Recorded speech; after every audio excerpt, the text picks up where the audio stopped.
Love it. I'm not a hater except to my friends because they can do Mm. better. They all Talk fucking about it. suck. They can do better in life. You're fucking failing. That's I'm like the bad guy to them, right? They probably don't think it, but that's what I'm going for. You fucking suck. You're not making enough money. You're fucking dumb. Try harder. Do better, right? And use me as that negative motivation to tell me to shut the fuck up. I love it. I love it. Negative motivation is very powerful, in my opinion. Talk about it. But I wanted to dive into using hate as a motivating factor. So if you want to jump into it, go ahead.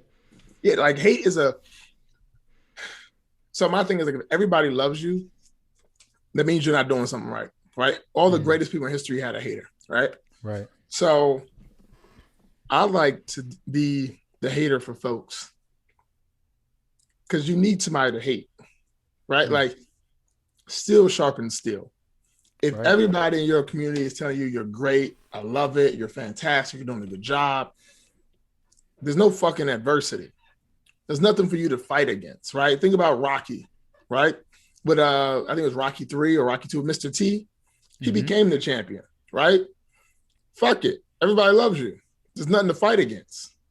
So, because like what the biggest thing that happens with like a fighter's coach, right? A fighter's coach, they said, I've read this numerous times, their worst dream or their worst was it the worst moment of like a fighting coach's career is when his fighter becomes champion. Because you lose that Mm. hunger. There's no hunger there, you know?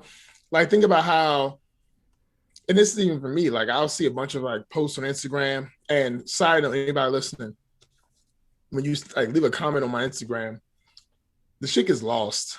Like Mm-hmm. Instagram only shows me like the last 50 things that showed up.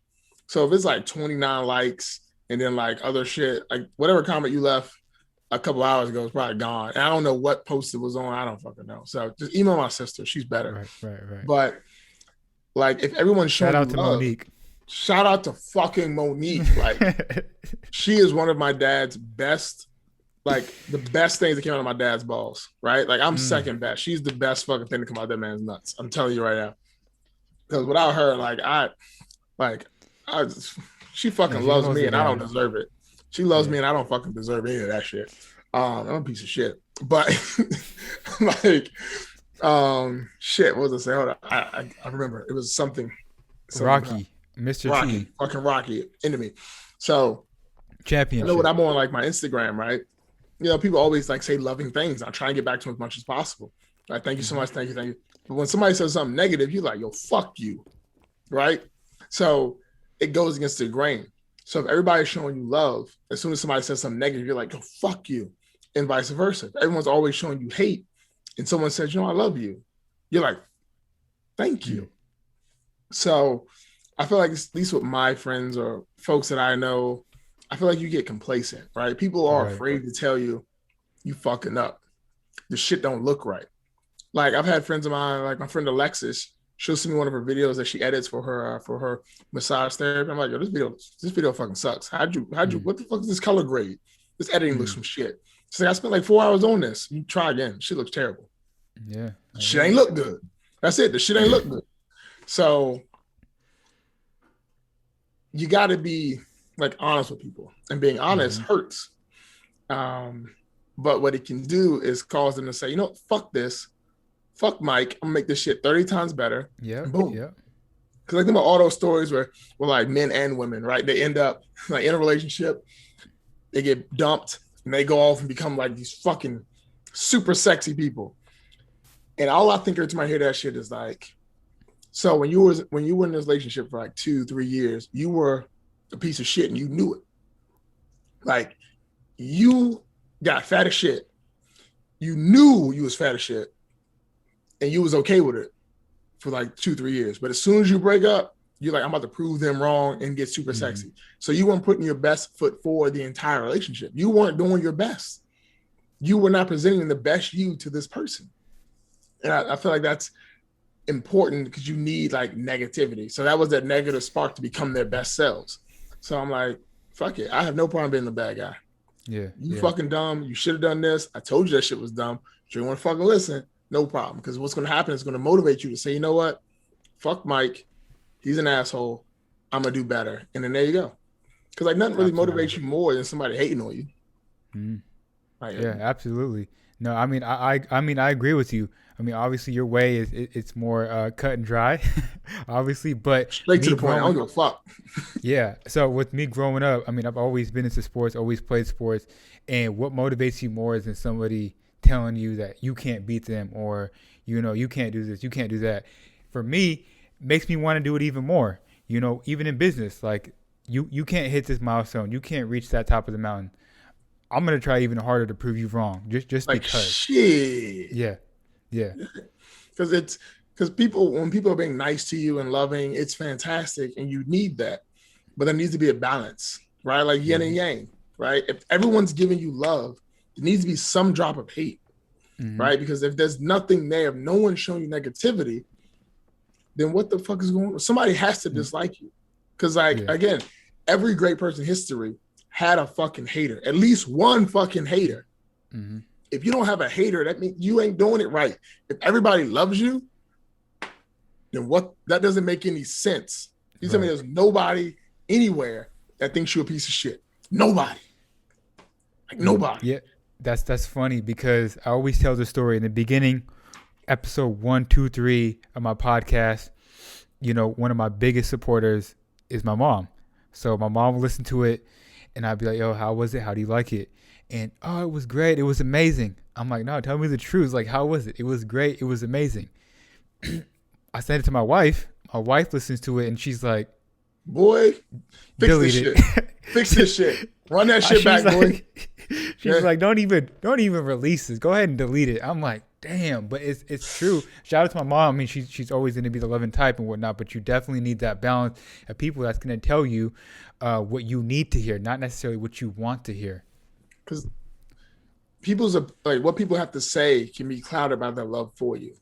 Mm-hmm. So when your mom was listening to it, she didn't hear anything wrong with it. She's like, look at my baby. Proud. Yeah. Yes. Yeah. Right. That shit blocks everything out. Mm-hmm. Your wife is like, okay. You making me look goofy. You make me look dumb as shit, boy. Like, what are you doing? Like, what is this? Right? Because, they always say nobody's going to love you. No woman's going to love you like your mother will. And I firmly believe that. Firmly. Because your mother's love is unfucking conditional. You got to really fuck up for her not to love you. Right. Like, how many times you seen dude in the courtroom murder 16 people and the mom's like, I love him. I love my son. Dad's like, fuck that kid. But mom, because that's your heart. Like, that's her heart. Like, my wife carried 2 children for 9 months that were listening to her heartbeat. I told her when our first son, when she was pregnant with our son, Ball Smith, the first one, I was like, my connection with him would never be the same as you. Like, I don't even know this kid. Right. So I'm like, as for right now, I'm not a dad. Like, you're a mom because you got this baby. You were a mom 9 months before I was a dad. So like my connection, like a dad's connection to the kid, at least in my opinion, shows up when they see the kid. They're like, oh man. Until then, I don't really know there's a baby there. Like, I don't know. I don't know. That could be gas that I'm hearing. You just don't know. That's crazy to think about. Like, yeah. Yeah. It's like, it's love is great, but love can be cloudy, right? And it's the same thing with hate. Too much hate can be cloudy, and you don't see that person's good side. But you got to have a bit. It doesn't have to be like not even like a balance, Like you just need like a little bit of hater. You need somebody to hate you, right? You remember Chappelle's show, the Professional Haters Club, or the hate. You need a hater. Yeah. Even Cat Williams said it. He's like, if you don't have anybody to hate on me. Because if you don't have if no one is motivating you from that negative side, you're going to get lost because everybody's telling you how good you are. Like, it's funny. Go ahead. No, you ever watch UFC? Yes, go ahead. Ronda fucking Rousey, right? Ronda Rousey, okay? Everybody was hyping her up because she was undefeated. They were saying her stand-up was so good. Her boxing skills were great. They were saying at one point she could beat Floyd Mayweather. She started believing her own hype and got fucking knocked out twice. Annihilated, yep. Annihilated. Now she's in, WWE? Right. And that's totally fine. That's fine. But she never lost. I mean, she lost like in the Olympics, but she never lost like this. It's like, this is a big loss. Twice. Same thing. That shit hurts the pride. But you got so many people hyping her up, saying how good she was, how great her boxing was, how great her skills were. Nobody was really saying, nah, you can't fight. What the fuck is you doing? Did you watch the man? I forgot the name of it, but the Michael Jordan Chicago Bull documentary series that came out last year around this time.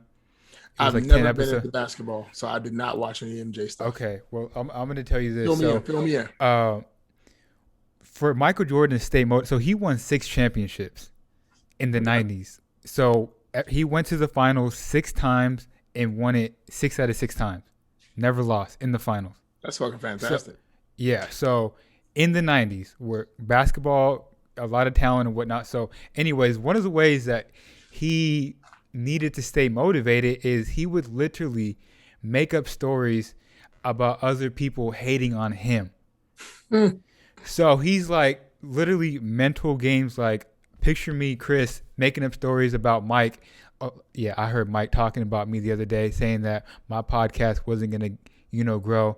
Making up stories that never happened, but he would do that to keep himself motivated because once you get that first championship, like you said, a lot of people become satisfied. He won 6 of them.